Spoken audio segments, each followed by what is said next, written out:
తాకట్లో ఉన్న మీ బంగారాన్ని విడిపించి ఆ రోజు ఆన్లైన్ రేటుకి కొంటాం. Sharma gold company.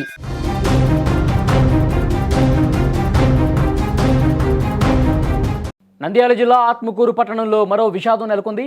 సామాన్య మధ్యతరగతి కుటుంబాలకు చేదోడు బాదుడుగా ఉండే చిరు వ్యాపారం ఇప్పుడు ప్రాణ సంకటంగా మారుతోంది. కేవలం ఒకరోజు వ్యవధిలోనే 2 కోవా బన్ వ్యాపారులు గుండెపోటుతో మరణించడం స్థానికుల్ని తీవ్రంగా కలిచివేసింది. గురువారం సంత మార్కెట్ ప్రాంతానికి చెందిన భాష అనే వ్యాపారి మరణించగా ఆ విషాదం మరువక ముందే శుక్రవారం నీలితోట్ల వీధికి చెందిన యాసిన్ మియా గుండెపోటుతో కన్నుమూశారు. గత 2 ఏళ్లుగా కోవా బన్ వ్యాపారమే జీవనాధారంగా బతుకుతున్న యాసిన్ మియా మరణం వెనుక ఉన్నటువంటి కారణాలు ఇప్పుడు తీవ్ర చర్చనీయాంశంగా మారాయి. గత కొద్ది రోజులుగా మేడారం కోవా బన్ ఘటనకు సంబంధించిన వార్తలు సోషల్ మీడియాలో విపరీతంగా వైరల్ అవుతున్నాయి. ఈ వైరల్ పోస్టులు ప్రజల్లో ఒక రకమైన ఆందోళనను పెంచాయి. దీని ప్రభావం స్థానిక కోవా బన్ వ్యాపారాల మీద తీవ్రంగా పడింది. ఎప్పుడూ రద్దీగా ఉండే బన్ దుకాణాలు ఒక్కసారిగా వెలవెలబోయినటువంటి పరిస్థితి. అటు అప్పులు ఇటు నిలిచిపోయిన అమ్మకాలు వెరసి చిరు వ్యాపారులను తీవ్ర మనస్తాపానికి గురి చేసినట్టుగా తెలుస్తోంది. మానసిక ఒత్తిడిలోకి నెట్టేసినటువంటి పరిస్థితి. మేడారంలో జరిగిన ఒక సంఘటనను సాకుగా చూపి పట్టణంలో అన్ని దుకాణాలను అదే కోణంలో చూడటం వల్ల తమ ఉపాధి దెబ్బతిన్నదని వ్యాపారులు ఆవేదన చెందుతున్నారు. చేసిన పెట్టుబడి కూడా రాకపోవడంతో కుటుంబ పోషణ భారమై యాసిన్ మియా తీవ్ర మనస్తాపానికి గురయ్యాడని, అదే ఆయన మరణానికి దారి తీసిందని కుటుంబ సభ్యులు కూడా కన్నీరు మున్నీరుగా విలపిస్తున్నారు. సోషల్ మీడియాలో వచ్చే సమాచారం ఎంతవరకు నిజం, అది సామాన్యుల జీవితాలను ఎలా ప్రభావితం చేస్తోంది అనే అంశాలపై ఇప్పుడు ఆత్మకూరులో చర్చ జరుగుతోంది. భాషా, యాసిన్ మియా కుటుంబాలను ఆదుకోవాలని, అలాగే ప్రజల్లో ఉన్న అపోహలను తొలగించి వ్యాపారులకు భరోసా కల్పించాలని స్థానికులు కోరుతున్నారు.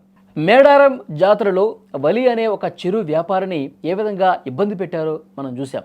అక్కడ యూట్యూబర్లు కొంతమంది వెళ్ళిపోయి అసలు ఈ కోవాలో ఏముంది, ఈ బన్ను అసలు ఎక్కడి నుంచి తీసుకొచ్చావు, దీని మీద అసలు ఎక్స్పైరీ డేట్ ఏది, అసలు ఎక్కడ తయారు చేసావు, నువ్వు ఎక్కడి నుంచి వచ్చావు, ఇవన్నీ కూడా ఇష్టారీతిన ప్రశ్నలు అడగటం వల్ల అతను భయపడిపోయినటువంటి పరిస్థితి. అసలు కోవాలో ఏదో కలిపి అమ్ముతున్నారు, ముస్లిం వ్యాపారులు హిందువుల్ని ఇబ్బంది పెట్టడానికి, హిందువుల ఆరోగ్యంతో ఆడుకోవడానికే ఈ విధంగా ఇక్కడికి తీసుకొచ్చి నాసిరకమైనటువంటి ఫుడ్ని తీసుకొచ్చి ఆరోగ్యాల్ని నాశనం చేసే ఫుడ్ని తీసుకొచ్చి అమ్ముతున్నారంటూ నానా రకాలుగా ప్రశ్నలు అడిగారు. ఫుడ్ జిహాద్ అంటూ పెద్ద ఎత్తున అక్కడ భయపెట్టే పరిస్థితి. ఇది 2 తెలుగు రాష్ట్రాల్లో కూడా తీవ్ర సంచలనం అయిపోయినటువంటి పరిస్థితి.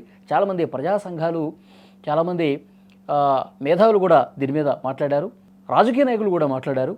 మంత్రులు నారా లోకేష్, ఎమ్మెల్సీ నాగబాబు వీళ్ళందరూ కూడా రియాక్ట్ అయ్యి వలిని పిలిపించుకొని కోవా బన్ను తిన్నటువంటి పరిస్థితి. సో డెఫినెట్గా అయినప్పటికీ కూడా చాలామంది ప్రజలు సోషల్ మీడియాలో వచ్చినటువంటి వార్తలు, కథనాలు చూసి నిజంగా ఇందులో ఏమన్నా ఉందా అని చెప్పి భయపడిపోయే పరిస్థితి కల్పించారు. ఆ విధంగా దాన్ని ఆ కోవా బన్ వ్యాపారులు ఇబ్బంది పెట్టినటువంటి వీడియో పెద్ద స్థాయిలో 2 తెలుగు రాష్ట్రాల్లో కూడా హల్చల్ చేసినటువంటి పరిస్థితి ఉంది. సో చాలామంది కోవా బన్ను కొనాలంటేనే భయపడే విధంగా ఆ రోజు వీడియోలు చక్కర్లు కొట్టినటువంటి పరిస్థితి ఉంది. ఇది వ్యాపారం మీద తీవ్రంగా ప్రభావం చూపించింది. సరిగా ఎవరు కొనడానికి రావట్లేదు ఆ వీడియోల కారణంగా. అందరూ కూడా కొంత అనుమానం పెంచుకోవటం వల్ల ఇబ్బందికర పరిస్థితి ఏర్పడింది. కోవా బన్ ఎవరు తినడానికి రావట్లేదు, మా వ్యాపారం దెబ్బతింది, అసలు పెట్టిన పెట్టుబడి కూడా రానటువంటి పరిస్థితి అని చెప్పి కోవా బన్ వ్యాపారులు ఇప్పుడు తీవ్రంగా మనస్తాపానికి గురవుతున్నారు. గత 2 రోజుల వ్యవధిలోనే 2 కోవా బన్ వ్యాపారులు గుండెపోటుతో చనిపోయారు అంటే మానసిక ఒత్తిడి, కుటుంబ పోషణ ఎట్లా, ఎవరు బన్ తీసుకురావడానికి తీసుకోవట్లేదు, కొనటం లేదు, దీన్నే జీవనాధారంగా బతుకుతున్నటువంటి మాకు ఇది పెను శాపంగా మారిపోయింది. సోషల్ మీడియాలో వచ్చిన ప్రతి వార్తను కూడా నిజమనుకుని, అంటే సోషల్ మీడియాలో వచ్చిన వార్త ప్రజల మీద ఏ స్థాయిలో ప్రభావం చూపిస్తుందనడానికి ఈ మరణాలే కారణమని చెప్పి ఆత్మకూరులో పెద్ద ఎత్తున చర్చ జరుగుతున్నటువంటి పరిస్థితి ఉంది. సో మొత్తానికి 2 వ్యాపారులు చనిపోవడం అనేది చాలా బాధాకరం. ఆ కుటుంబ సభ్యులైతే తీవ్ర మనోవేదనలో ఉన్నారు. యాసిన్ మియా కావచ్చు, అంతకుముందు జరిగినటువంటి మరణం కావచ్చు, కేవలం మనస్తాపంతో, మానసిక ఒత్తిడితో వ్యాపారం సరిగా సాగక ఈ విధంగా జరిగిందని చెప్తున్నారు. దీని మీద ప్రభుత్వాలు యాక్షన్ తీసుకోవాల్సినటువంటి అవసరం ఉంది. సోషల్ మీడియాలో ఈ విధంగా ఎవరైతే కోవా బన్ గురించి మాట్లాడుతున్నారో వాళ్ళ మీద కఠినమైనటువంటి యాక్షన్స్ తీసుకుని కోవా బన్ వల్ల ఎలాంటి ఆరోగ్యానికి ప్రమాదం లేదు, ఈ కోవా బన్లో తినటం వల్ల ఎలాంటి సమస్య రాదని చెప్పి ప్రభుత్వ అధికార యంత్రాంగమే ప్రజలకు అవగాహన కల్పిస్తే తప్ప దీనికి వెనకడిపడే అవకాశం లేదు. కోవా బన్ వ్యాపారులు ఇంకా చాలామంది రాయలసీమ ప్రాంతంలో, ఆంధ్ర ప్రాంతంలో ఇదే జీవనాధారంగా సాగుతున్నారు చాలామంది. సో వాళ్ళలో ఒక మనోధైర్యాన్ని కల్పించాలంటే అధికార యంత్రాంగం స్పందించాల్సినటువంటి అవసరం చాలా స్పష్టంగా కనిపిస్తుంది. మా అన్న కవా వ్యాపారానికి ఆటో తీసుకొని పోతుండేవాడు. 2 సంవత్సరాల నుంచి పోయి కొన్ని రోజులు చేసినాడు. తర్వాత బాగా లేకుండా వ్యాపారం జరగక లాస్ వచ్చి ఈ దిగులు పడి ఇట్లా జరిగింది సార్. మా అన్నకు బాగలేక మా అన్న చనిపోవడం జరిగింది. ఇవాళ ఏ కబాబ్ అనే వ్యాపారంలోనే మంచి దిగులు పెట్టుకొని ఫిట్ అయిపోయాడు సార్. ఆటో తెచ్చుకున్నాడు సార్. వ్యాపారం కోసమే కబాబను వ్యాపారం కోసమే తెచ్చుకున్నాడు. 2 ఏళ్ల నుంచి బాగానే చేసుకుంటున్నాడు సార్. ఈ 15 రోజుల క్రితం అక్కడ వెలుగోళ్ళు ఏమో ఇష్యూ అయింది కదా సార్. 15 రోజుల క్రితం ఇక్కడ వినుకొండ అక్కడ ఆ సైడ్ వెళ్ళారు సార్. అక్కడ వెళ్ళింటే అక్కడ నుంచి అంతా అక్కడ వ్యాపారం వెళ్ళింటే అంతా చాలానే తీసుకుపోయినారు కబాబన్లు.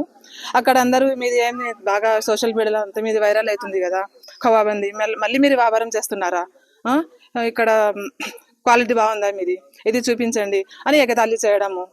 అట్లా చేస్తుంటే తీసుకోవడానికి వచ్చిన వాళ్ళు కూడా వద్దు మీది బాగాలేదు అని పారేసి పోవడం. అదే మనస్తాపం అంటారు కదా సార్. అలా మా నాన్నకి చాలా బాధ పెట్టినారు సార్. పెట్టింటే ఇంకా ఆయన నాతో కాదు ఇంకా వ్యాపారం చేయడం, నేను వచ్చేస్తానని 3 రోజులు అయింది సార్. వచ్చి ఇంకా ఆ రోజు నుంచి ఇంకా మామూలుగా ఇంకా ఇంట్లో అదే వీడియోలు చూడడం, ఎలా అయింది చూడమ్మా, ఎలా అయింది చూడమ్మా, ఇలా అయింది. ఈ కబాబాన్ వ్యాపారం వాళ్ళకి ఇంత ఎగతాళి చేస్తున్నారు. ఇంకా ఈ రోజు ఉదయం సార్ ఊకే కళ్ళు తిరుగుతాయి అన్నాడు అంతే. ఊకే కుప్పగులు పడిపోయినాడు సార్. ఇంక అంతే. కొంచెం సేపటి చూసేసరికి ఇంకా పానం లేదు, అయిపోయింది సార్. ఇంకా